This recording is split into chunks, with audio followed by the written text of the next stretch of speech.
Hello everyone, welcome back to another project. Today we're going to be repotting these two African violets. I'm going to repot this one that looks really healthy and really great, and we're going to repot this one that looks okay. It's had some water damage to the leaves. You can't put water on the leaves with an African violet. And the soil is super wet. But I think after we transplant it, cut some of this away, it's going to do a lot better. There is some new growth. So I think once we cut away the injured leaves, it can start to grow those. So we will get started and get these transplanted. So we're going to start by cutting away the leaves that have the water damage. So this one, and there's going to be a few others, and we're just going to snip those off. That one is starting to yellow. Snip that one.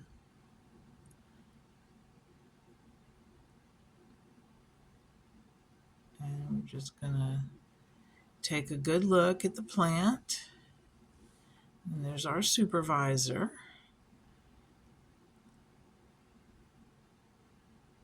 And just do some pruning and get these older leaves cut off.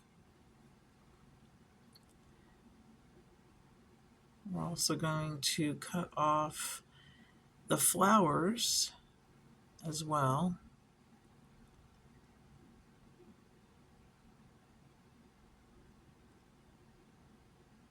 And I think pretty much that's going to be good for that one. I think that's a good starting point. I didn't want to cut too much off. And if we need to trim back later, we can. So that one is good right there and ready to go.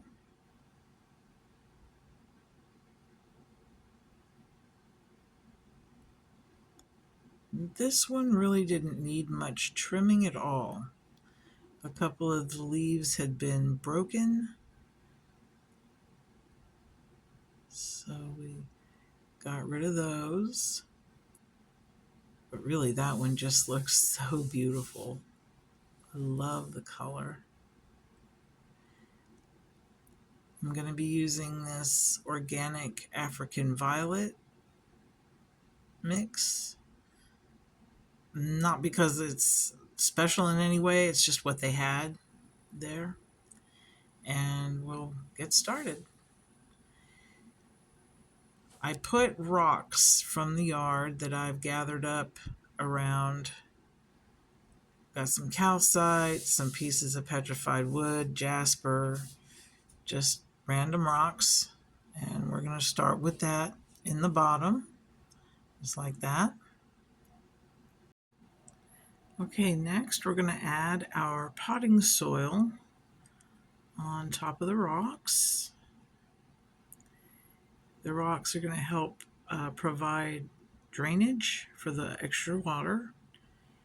And from what I understand, African violets just kind of like having rocks to sort of wrap their roots around and feel secure. So we're going to take this out of the pot, just kind of squish it a little bit, and it'll pop out. The soil was super wet. I crunched it a little bit to sort of aerate the roots. And then we're going to plop that right down in the center.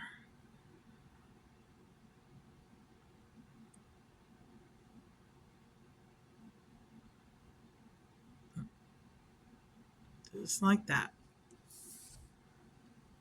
And then we need to fill in the extra dirt around the edges.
And then we're pretty much going to do the same exact procedure for this next one.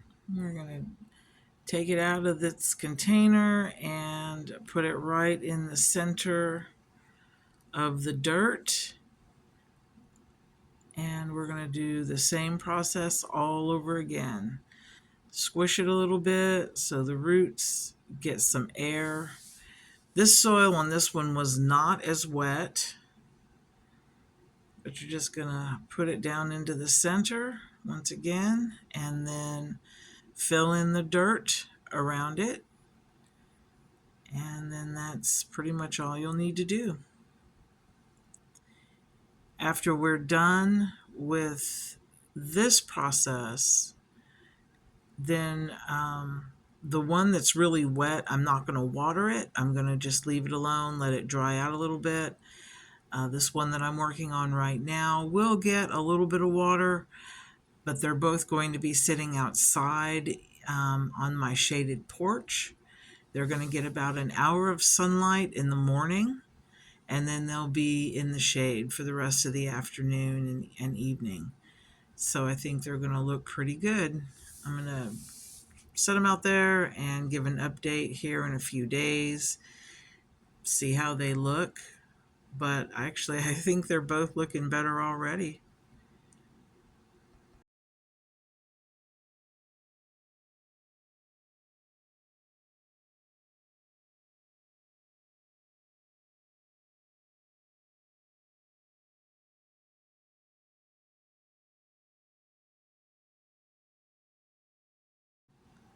So there we have it. We've got them both in nice new pots.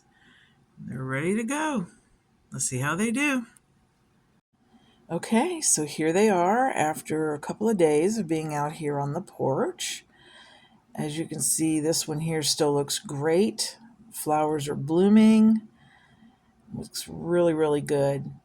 And this one over here is also starting to get some good color. So I think I'm going to continue on, and I think it's going to be doing pretty good. So have a good day, everybody.